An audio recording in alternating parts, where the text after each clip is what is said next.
নমস্কার বন্ধুরা, তোমাদের সবাইকে স্বাগত জানাই জিকে পয়েন্ট 365 ইউটিউব চ্যানেলের আরও একটি নতুন ভিডিওতে। আজকে আমরা আলোচনা করব ডাব্লিউবিপি কেপি কনস্টেবল 2024 এক্সামের জন্য গুরুত্বপূর্ণ কিছু জেনারেল নলেজ কোয়েশ্চেন অ্যান্সার নিয়ে, অর্থাৎ জিকে কোয়েশ্চেন অ্যান্সারের ক্লাস নিয়ে আলোচনা করব আজকে তোমাদের সাথে। আমাদের এই যে জিকে কোয়েশ্চেন অ্যান্সার ক্লাসের সিরিজটি হচ্ছে, এর মধ্যে যে ভিডিওগুলি আসছে প্রত্যেকটি ভিডিওই কিন্তু তোমাদের জন্য ভীষণই গুরুত্বপূর্ণ। কোনো ভিডিও তোমরা স্কিপ করো না। এই ভিডিওগুলির মধ্যে যে প্রশ্ন আলোচনা করা হবে প্রত্যেকটি প্রশ্নই কিন্তু তোমাদের জন্য খুবই গুরুত্বপূর্ণ, কারণ এই প্রশ্নগুলো তোমাদের হুবহু পরীক্ষায় কমন পড়ার কিন্তু খুব চান্স রয়েছে। সেই কারণে ভিডিওগুলো স্কিপ করো না। সাথে থাকছে গুরুত্বপূর্ণ প্রশ্ন সংক্রান্ত নানান তথ্য, সেই তথ্যগুলোও তোমাদের জন্য গুরুত্বপূর্ণ এবং ব্যাখ্যা সহকারে প্রত্যেকটি প্রশ্নের আলোচনা কিন্তু তোমাদের সাথে করা হবে। ভিডিওগুলো শেষ পর্যন্ত সেই কারণে তোমরা দেখতে থাকো। ভিডিও যদি ভালো লাগে অবশ্যই আমাদের চ্যানেলটিকে সাবস্ক্রাইব করো, সাথে থাকা বেল বাটনটা ক্লিক করে রেখো ফর অল নোটিফিকেশন। ভিডিওটিকে একটি লাইক করো, তোমার বন্ধুদের সাথে ভিডিওগুলি শেয়ার করে দিও। তাহলে চলো আজকের ভিডিওটা শুরু করা যাক। প্রথম প্রশ্ন, ভারতের দ্বিতীয় সর্বোচ্চ শৃঙ্গের নাম কি? চারটি অপশন রয়েছে, তার মধ্যে তোমরা বলো ভারতের দ্বিতীয় সর্বোচ্চ শৃঙ্গের নাম কি? সঠিক উত্তর হবে অপশন ডি, নন্দা দেবী। কুমায়ুন হিমালয়ের সর্বোচ্চ শৃঙ্গ হলো নন্দা দেবী। কাঞ্চনজঙ্ঘার পর নন্দা দেবী ভারতের দ্বিতীয় সর্বোচ্চ শৃঙ্গ। এটি উত্তরাখণ্ডের চামোলি জেলায় অবস্থিত। এখানে নন্দা দেবী ন্যাশনাল পার্ক অবস্থিত। এই তথ্যগুলোও কিন্তু খুবই গুরুত্বপূর্ণ। 2 নম্বর প্রশ্ন, নিম্নলিখিত রাজ্যগুলির মধ্যে কোনটি জিপসাম উৎপাদনে শীর্ষস্থানীয়? দেখো চারটি অপশন রয়েছে, চারটি রাজ্যের নাম লেখা রয়েছে। এই চারটি রাজ্যের মধ্যে কোন রাজ্যটি জিপসাম উৎপাদনে শীর্ষস্থানীয় তোমাদের বলতে হবে। এখানে সঠিক উত্তর হবে অপশন সি, রাজস্থান। জিপসামের রাসায়নিক নাম হলো ক্যালসিয়াম সালফেট ডাইহাইড্রেট। জিপসাম হলো ক্যালসিয়ামের একটি আকরিক। আমেরিকা যুক্তরাষ্ট্র জিপসাম উৎপাদনে পৃথিবীর মধ্যে শীর্ষস্থানে রয়েছে। 3 নম্বর প্রশ্ন, নীতি গিরিপথ কোথায় অবস্থিত? তোমরা সঠিক উত্তর আমাদের কমেন্টে জানানোর চেষ্টা করো এবং মিলিয়ে দেখো তোমাদের দেওয়া উত্তরগুলো ঠিক হচ্ছে কিনা। নীতি গিরিপথ কোথায় অবস্থিত? সঠিক উত্তর হবে অপশন ডি, উত্তরাখণ্ডে। নীতি পাস হলো হিমালয়ের একটি গুরুত্বপূর্ণ পাস, যা উত্তরাখণ্ডকে তিব্বতের সাথে সংযুক্ত করে। 4 নম্বর প্রশ্ন, মানুষের হৃৎপিণ্ডের আবরণীর নাম কি? গুরুত্বপূর্ণ একটি প্রশ্ন, ভিভিআই করো প্রশ্নটিকে। মানুষের হৃৎপিণ্ডের আবরণীর নাম কি? সঠিক উত্তর হবে অপশন ডি, পেরিকার্ডিয়াম। প্লুরা হলো ফুসফুসের আবরণী। এপিডার্মিস হলো ত্বকের সব থেকে বাইরের স্তর। মেনিনজেস হলো মস্তিষ্কের আবরণী। এই তথ্যগুলো মনে রাখবে। 5 নম্বর প্রশ্ন, যদি ভারতের রাষ্ট্রপতি পদত্যাগ করতে চান তবে তিনি নিচের মধ্যে কার কাছে তার পদত্যাগপত্র জমা দেবেন? সঠিক উত্তর কি হয়ে যাবে তোমরা অবশ্যই কমেন্টে জানাও। এখানে সঠিক উত্তর হবে অপশন বি, ভারতের উপরাষ্ট্রপতির কাছে তিনি পদত্যাগ জমা দেবেন। ভারতের সংবিধানের 56 নম্বর অনুচ্ছেদ অনুসারে ভারতীয় রাষ্ট্রপতি উপরাষ্ট্রপতির কাছে তার পদত্যাগপত্র জমা দেন। রাষ্ট্রপতির অনুপস্থিতিতে উপরাষ্ট্রপতি তার কার্যভার পরিচালনা করতে পারেন। 6 নম্বর প্রশ্ন দেখি, ভারতে প্রকাশিত প্রথম দৈনিক পত্রিকার নাম কি? খুব গুরুত্বপূর্ণ একটি প্রশ্ন, ভিভিআই করো এই প্রশ্নটিকে। ভারতে প্রকাশিত প্রথম দৈনিক পত্রিকার নাম কি? দৈনিক পত্রিকা এখানে যে বলেছে তখন সঠিক উত্তর হয়ে যাবে অপশন সি, ক্যালকাটা জার্নাল। যদি বলতো ভারতের প্রথম সাপ্তাহিক পত্রিকার নাম কি, তখন হতো বেঙ্গল গ্যাজেট। ভারতের প্রথম সংবাদপত্র জেমস অগাস্টাস হিকির বেঙ্গল গ্যাজেট 1780 সালে কলকাতা থেকে প্রকাশিত হয়েছিল।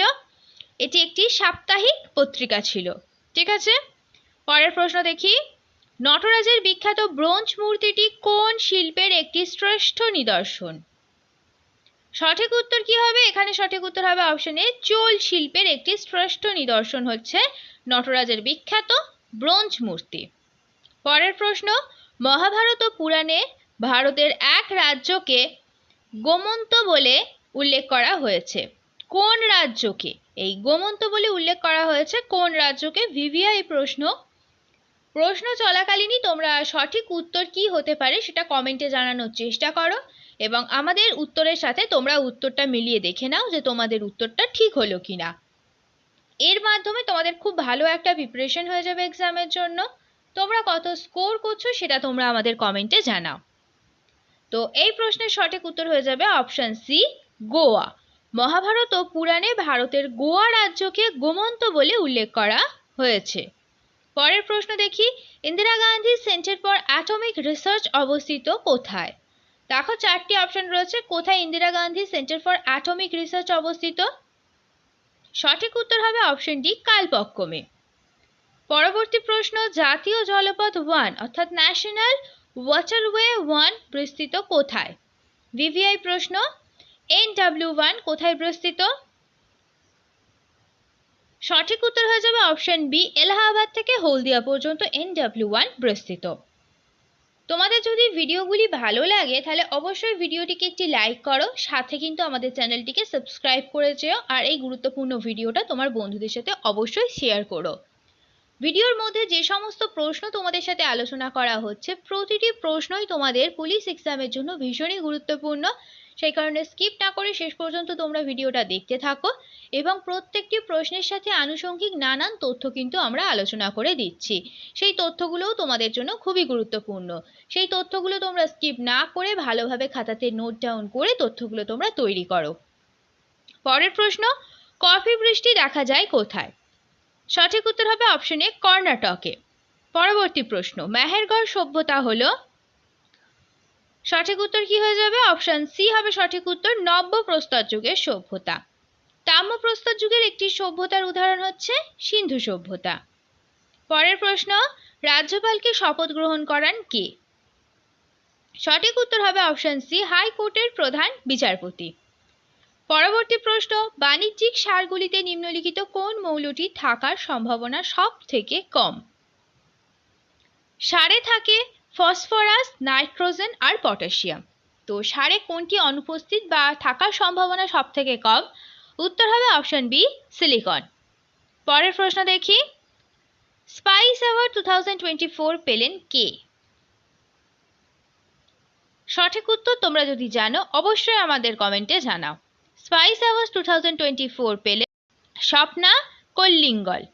পরবর্তী প্রশ্ন দেখি, 57th Asian foreign minister meeting host করবে কোন দেশ? 57তম Asian foreign ministers meeting host করবে কোন দেশ? চারটি অপশনের মধ্যে সঠিক কি হবে? সঠিক উত্তর হয়ে যাবে অপশন এ, লাওস। পরবর্তী প্রশ্ন, কেন্দ্রীয় সরকারের প্রিন্সিপাল স্পোকস পারসন হিসেবে নিযুক্ত হলেন কে? সঠিক উত্তর তোমরা কমেন্টে জানানোর চেষ্টা করো। এই প্রশ্নের সঠিক উত্তর হয়ে যাবে অপশন ডি, ধীরেন্দ্র ওঝা কেন্দ্রীয় সরকারের প্রিন্সিপাল স্পোকস পারসন হিসেবে নিযুক্ত হলেন। পরবর্তী প্রশ্ন, কোন দেশের নতুন প্রধানমন্ত্রী হচ্ছেন কির স্টারমার? ভিভিআই করা প্রশ্নটিকে, ভেরি ইম্পর্টেন্ট এই প্রশ্নটি। নিচের চারটি দেশের মধ্যে কোন দেশের নতুন প্রধানমন্ত্রী হচ্ছেন কির স্টারমার? সঠিক উত্তর হয়ে যাবে অপশন সি, ব্রিটেন। শেষ হলো আজকের ভিডিও। আজকের পর্বে আমরা আলোচনা করলাম ডাব্লিউবিপি কেপি কনস্টেবল 2024 এক্সামের জন্য গুরুত্বপূর্ণ কিছু জেনারেল নলেজ কোয়েশ্চেন আনসার নিয়ে। যে জিকে প্রশ্নগুলো আমরা আলোচনা করলাম সেই প্রত্যেকটি প্রশ্নই কিন্তু তোমাদের জন্য ভীষণই গুরুত্বপূর্ণ, সেই কারণে একটু স্কিপ না করে শেষ পর্যন্ত তোমরা ভিডিওটা দেখো। ভিডিওটা যদি ভালো লাগে তাহলে অবশ্যই কিন্তু আমাদের চ্যানেলটিকে তোমরা সাবস্ক্রাইব করো, সাথে ভিডিওটিকে একটি লাইক করো, তোমার বন্ধুদের সাথে কিন্তু ভিডিওটি শেয়ার করতে ভুলো না। এই গুরুত্বপূর্ণ ভিডিওটা তোমার বন্ধুদের সাথেও শেয়ার করো এবং আমাদের কমেন্টে জানাও ভিডিও তোমাদের কেমন লাগলো। আর প্রশ্ন চলাকালীন সঠিক উত্তর তোমরা ভিডিওর কমেন্টে জানানোর অবশ্যই চেষ্টা করো, তার মাধ্যমে কিন্তু তোমাদের খুব ভালো একটা প্রশ্নের উত্তরগুলো তৈরি হয়ে যাবে এবং তোমরা বুঝতে পারবে তোমাদের কতটা তৈরি হলো এবং তোমরা কে কত স্কোর করছো, এটাও কিন্তু তোমরা আমাদের কমেন্টে জানাবে। তাহলে চলো, দেখা হচ্ছে তোমাদের সাথে পরবর্তী ভিডিওতে। ততদিন ভালো থাকো, ভালো রাখো, এইভাবে আমাদের তোমরা ভিডিও দেখতে থাকো, আমাদের আরো উৎসাহিত করতে থাকো। ধন্যবাদ।